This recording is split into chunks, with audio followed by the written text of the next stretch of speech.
Yorknew City is the darkest and greatest Hunter x Hunter arc yet. Kurapika will finally be seeking revenge against the people who took his clan from him, whilst working for a fortune teller with connections to the Mafia and a hobby for collecting body parts. But before that, I'd like to quickly say this is the third part of my Hunter x Hunter review series, so if you haven't already, I recommend going back and watching the first two. The links will of course be in the description. Also, if you enjoy this video going forward, then please make sure to smash that like button, leave a comment down below, and hit that big red subscribe button with the bell on, because I'm currently aiming for a total of 1,000 subs by the end of the year, and any help in that goal would be much appreciated. However, with that all said and done, let's begin talking about the darkest and greatest arc yet, Yorknew City.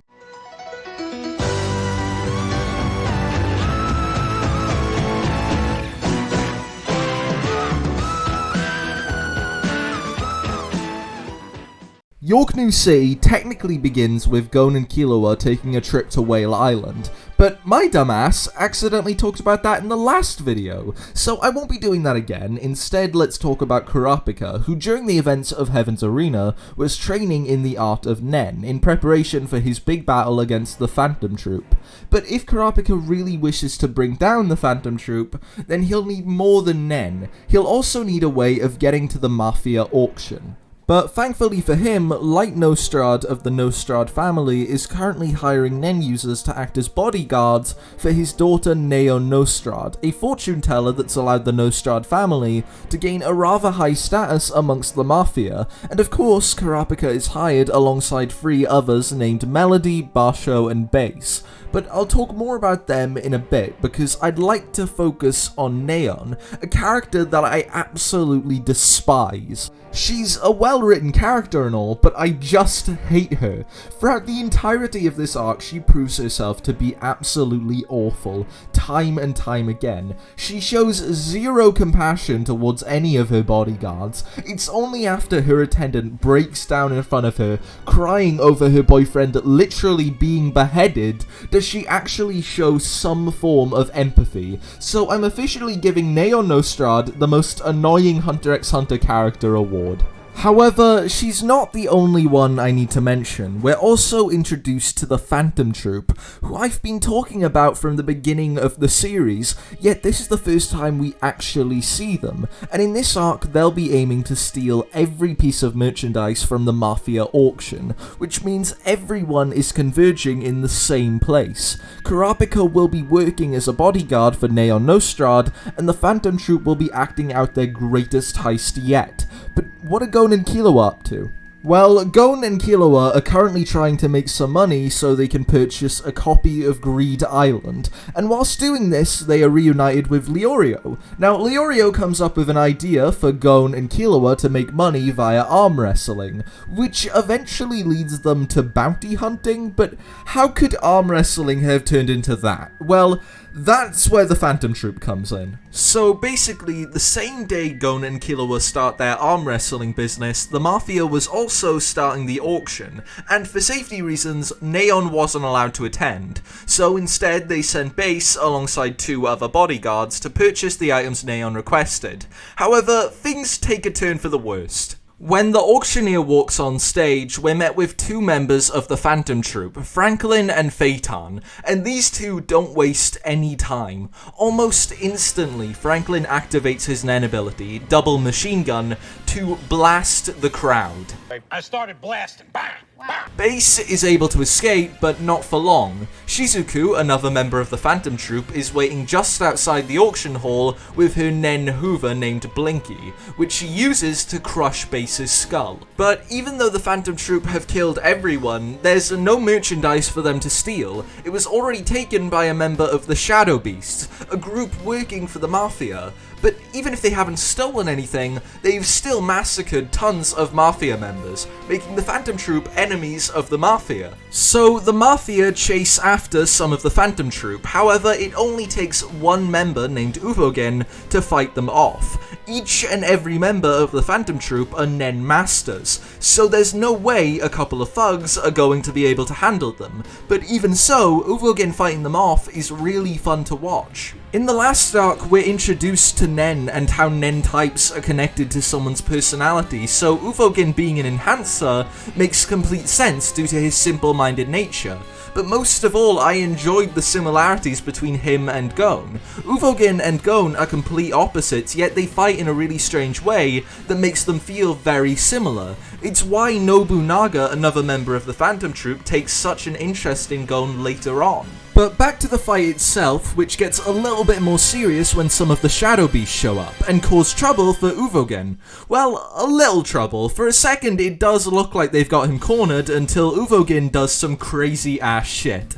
Like blowing up the entire area, and literally screaming so loudly that it causes one of their brains to explode. So, did the Shadow Beasts actually accomplish anything? Surprisingly, yes, they gave Kurapika an opportunity. Whilst everyone was fighting, Kurapika's rage towards the Phantom Troop was continuously growing, only being quelled by Melody, who is the pinnacle of don't judge a book by its cover. When you first see her, you'll probably laugh at how strange her design is, but after she's spoken for more than 1 second, you'll see that she's a bloody saint and deserves all the respect in the world. But even with her assistance, Kurapika is still ready to fight. So Kurapika binds Uvogin instantly and drags him away from the other members of the troop. Kurapika is way stronger than before, but he isn't able to get away that easily, because Machi, introduced in the last arc, places a nen needle on Uvogin, allowing them to follow Kurapika until all the other Shadow Beasts show up, stopping the Phantom Troop for a very short amount of time. The Shadow Beasts are easily dealt with by the Phantom Troop, and one of them had all the merchandise on him. So after some slight torture from Phaeton, the troop have officially stolen everything. So now they just need to get Uvogin back, which doesn't take long at all, and Uvogin is now out for blood. He wants revenge against Kurapika, and he won't be satisfied until he gets it. But whilst Uvogin is seeking revenge, the troop has had bounties placed on most of their heads, and Hisoka, who's posing as a member of the Phantom Troop, is happy enough to give info about the troop to Kurapika in hopes of someday battling with the boss. So basically, everyone is out to get them, even Gon and Killua get involved, but at the moment the troop is mostly laying low whilst Uvogin searches for Kurapika. Which ends up being very easy with the help of Shalnak, yet another member of the Phantom Troop. So Uvogin gives Shalnak a nice big smooch on the cheek and then sets off with some beer in hand to get revenge. However, Kurapika is fully prepared, so after making their way out into the desert, Kurapika and Uvogin can finally battle. Now this fight is genuinely incredible, also it's very interesting how the two are written, so let's not waste any more time and talk about Uvogin versus Kurapika. The fight starts with Uvogin basically just ripping through rock as if his hands were digging claws, so you'd imagine this fight is going to be pretty one-sided like Gon versus Hisoka, and you'd be right about that, but it's not Kurapika who'll be losing. Uvogin never really stood a chance against Kurapika because in the short amount of time since Kurapika learned of Nen, he's already become extremely powerful. Also, his Nen is pretty unique. Due to his lineage, Kurapika's Nen can change along with his eyes, making him go from Conjurer to Specialist, and it's safe to say his ability is overpowered. His Nen ability gives him 5 different chains, all of them being related to different Nen types. And his Nen doesn't just change, it also increases, so every chain is super powerful and useful. During the battle, one chain is used to bind Uvogin, and no matter how much he struggles, it's impossible for him to escape. So Kurapika uses another chain called Judgment Chain, which wraps around Uvogin's heart. If Uvogin doesn't answer Kurapika's questions, then that very chain will be used to crush his heart, therefore killing him. So Kurapika gives him a chance at mercy, which I believe is very telling. Kurapika's had everyone he loved taken away by the Phantom Troop, yet even now, he's giving Uvogin a chance at life. From the very beginning of Hunter x Hunter, Kurapika has been a heavily conflicted character. He wants revenge, yet he's not like the Phantom Troop that can kill without consequence. Taking life is something that scares Kurapika, so he tries to find a way around killing Uvogin. Uvogin is also very well written here. When we're first introduced to the Phantom Troop, we're led to believe they're selfish murderers, and that's true, but Togashi humanizes Uvogin by refusing to sell out his friends, even if it costs him his life. We don't feel bad for him because we've seen what he's capable of, yet we can understand him. I've said this before, but I'll say it again, Hunter x Hunter is a character-driven story. Togashi is incredibly talented when it comes to writing characters, and I'm pretty sure this fight wouldn't have been as interesting if it was written by anyone other than Togashi. Anyways, Uvogin is killed by Kurapika, thus putting an end to the strongest body in the troop. And seeing how this affects Kurapika is wonderful. He just buries Uvogin with zero emotion on his face, but I've heard some people argue that the 1999 version did a better job at conveying his emotions. I do somewhat agree, but I prefer the 2011 version. His emotionlessness is not supposed to look cold, it's supposed to show that Kurapika doesn't know what to feel. He's finally gone beyond the point of no return and killed someone, whether they were a monster or not. Overall, this entire fight was simply fantastic. It did a great job at reversing Uvogin and Kurapika's role, by making Kurapika look more and more like a monster as the fight continued, whilst making Uvogin look more sympathetic in his beaten state. It takes a really talented writer to do something like this. Togashi managed to make someone we've already seen kill dozens feel sympathetic. Not just any writer can accomplish this. But let's move on now and talk about the aftermath of this fight. The Phantom Troop learn of Uvogin's death very quickly. He's usually a very punctual person, so not showing up on time spells disaster. So the troop have more than one goal in Yorknew City now. They'll be aiming for more than just merchandise. They also want revenge against the chain user, and to get their sweet revenge, they'll happily destroy the Mafia and anyone else who gets in their way. However, before that, we're going to cut back to Gon and Killua, who are using the money they got from selling Gon's Hunter license to purchase antiques and then attempt to sell them off for a higher price, whilst waiting for Leorio to get a lead on the Phantom Troop. Although, I'd be lying if I said this was interesting, especially after all the excitement we've just had whilst watching Kurapika.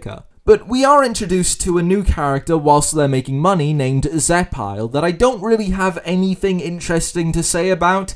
He's very bland in comparison to most characters we've seen in Hunter x Hunter, but thankfully we move on from all this very quickly when Leorio calls Gon and Killua about the Phantom Troop. So Gon and Killua begin tailing two members of the troop until they're given a chance to attack. However, this backfires on them rather quickly when they're cornered by two other members of the troop and captured. So it didn't quite work out how they'd have liked, but seeing Gon interact with the Phantom Troop is great. Gon is very innocent and quite stupid as well, so he doesn't have the emotional or mental capacity to handle the troop.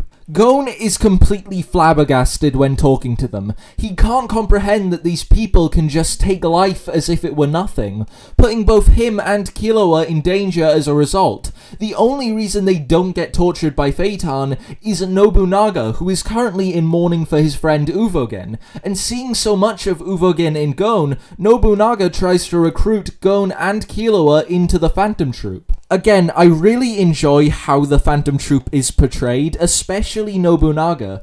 Each and every member of the troop has contributed towards the worst crimes in the series, yet the way they're written doesn't make them out to be supervillains or monsters. They're written in a very human way that makes them easily hateable but easily sympathized with as well. And the reason I like Nobunaga is because of his motives. They feel completely believable. He's lost someone that was important to him, so he's trying to fill that void with Gon. But of course, he can't stand Nobunaga. As I mentioned before, Gon's mental and emotional capacity aren't very high, so in this situation, all he can think about is how Kurapika was hurt by these people, making it impossible for him to bargain with them. However, Gon excels in combat. He's very skilled when it comes to thinking on his feet, so using a skill they learnt from Zepile, the two are able to escape Nobunaga. And because every other member had already left for the auction, no one is able to stop Gon and Killua from escaping.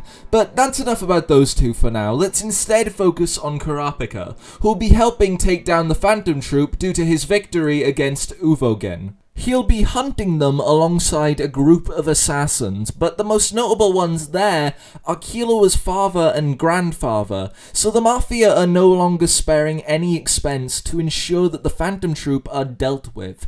But nothing is that simple. Now, if I were to ask, who out of every character in this arc could screw everything up, who would you say? Well, I think the answer is pretty clear. Neon Nostrad decides she's going to the auction even though some of her bodyguards have literally been killed, and whilst on her way there she meets Chrollo Lucifer, the Phantom Troop's leader, and weirdly he doesn't harm her. Instead they begin talking about her Nen ability, which eventually leads to Chrollo having his fortune told by Neon, and after this Chrollo swiftly knocks her unconscious. Now, before I move on to the next part, I quickly want to touch on these fortunes because they are insufferable.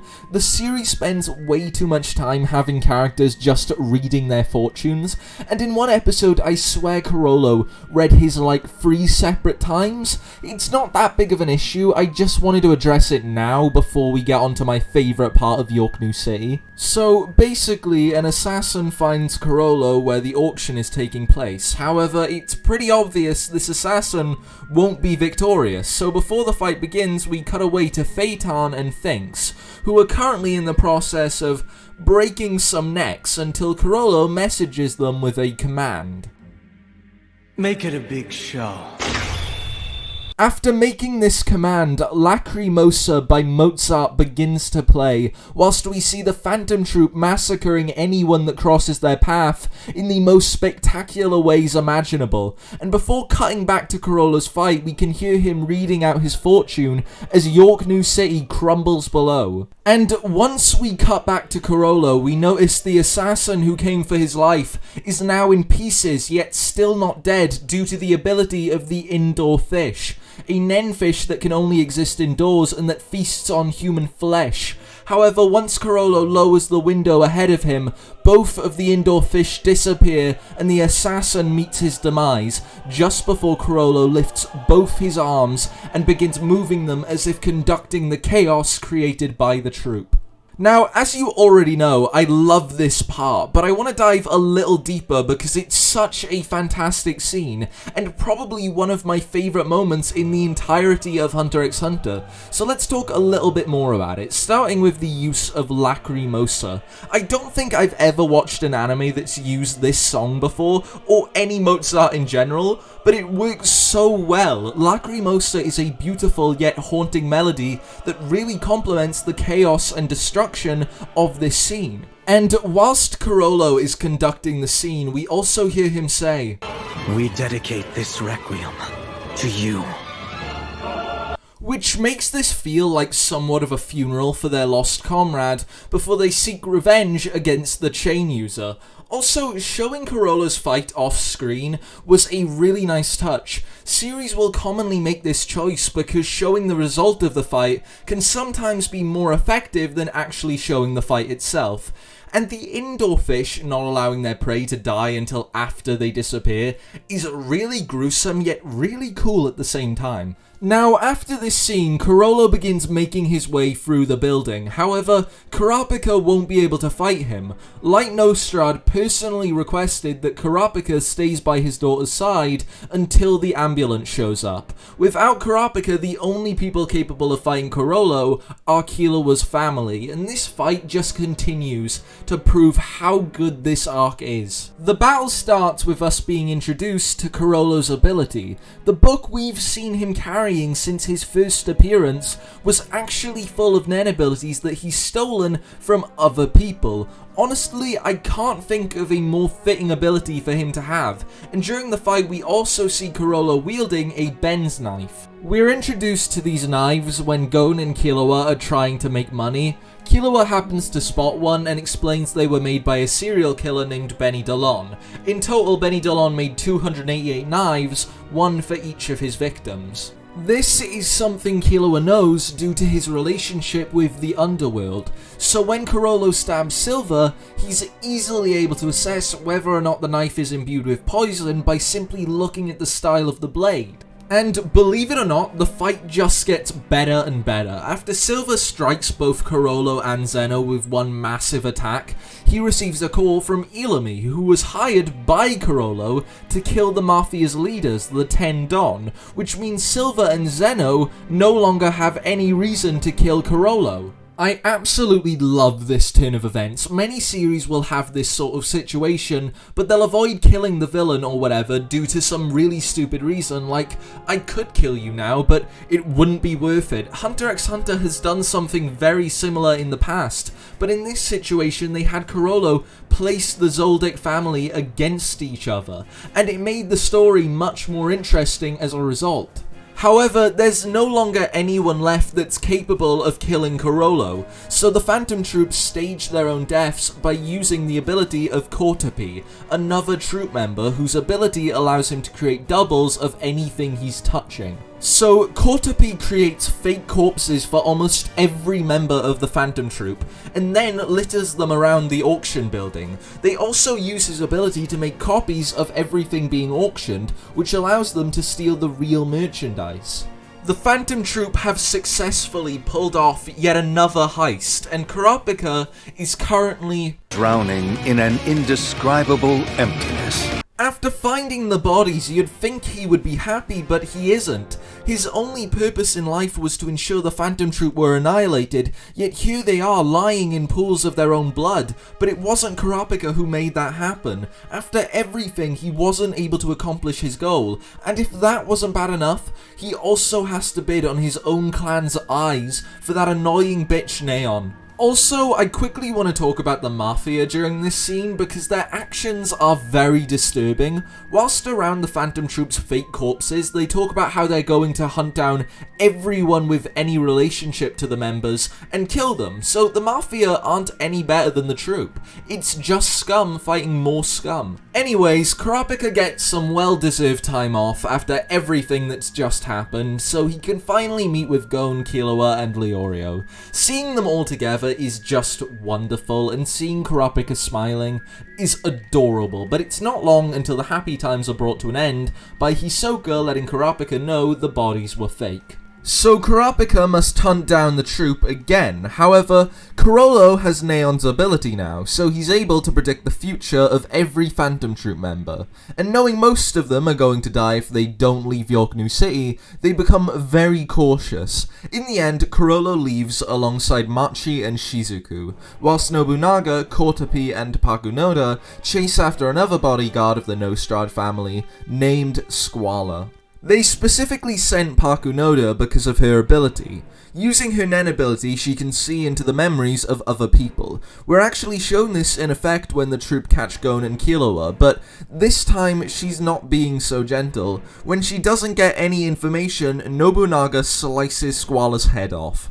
Now this moment actually hurts my soul. Not only do we see Squala releasing all his dogs when the troop shows up, but we also see his girlfriend's breakdown afterwards, so even though it wasn't a major death, it still hurts. But let's get back to Gon and Killua, who've been captured again, although this time it wasn't entirely their fault. After Kurapika spots Chrollo, he becomes blind with rage, but Gon and Killua realize that Kurapika is vital to beating Chrollo, so they can only strike when they're given a perfect opportunity. If Kurapika happened to attack all three of them at once, then he'd likely have been beaten, and even if he wasn't, the destruction around them would be immeasurable. So with the help of Melody, Kurapika is able to calm down and come up with a plan. The strategy revolves around Leorio giving information to Gon and Killua indirectly. Once the Phantom Troop enters the same hotel as Leorio, he pretends to be having a conversation over the phone, when in reality he's just giving Gon and Killua bits of information. The most important bit of information is the power in the building will be cutting out at 7. Knowing this, Gon and Killua can react better to the sudden change in atmosphere, and whilst the Phantom Troop attempt to adjust their eyes, Gon and Killua can escape. When the lights suddenly go out, they're able to hit Machi and Pakunoda, but it's not long until they're captured again. So, did they even accomplish anything by doing all this? Yes. Right after the lights went out, Kurapika kidnapped Chrollo and got away with Leorio and Melody, which means both sides have a hostage, but things are never that simple. Some members of the Phantom Troop believe that if Chrollo is killed, then they'll just choose another member to replace him, while some members are in direct opposition to that belief. So after some lengthy negotiation, Pakunoda is eventually sent to trade Gon and Killua for Chrollo.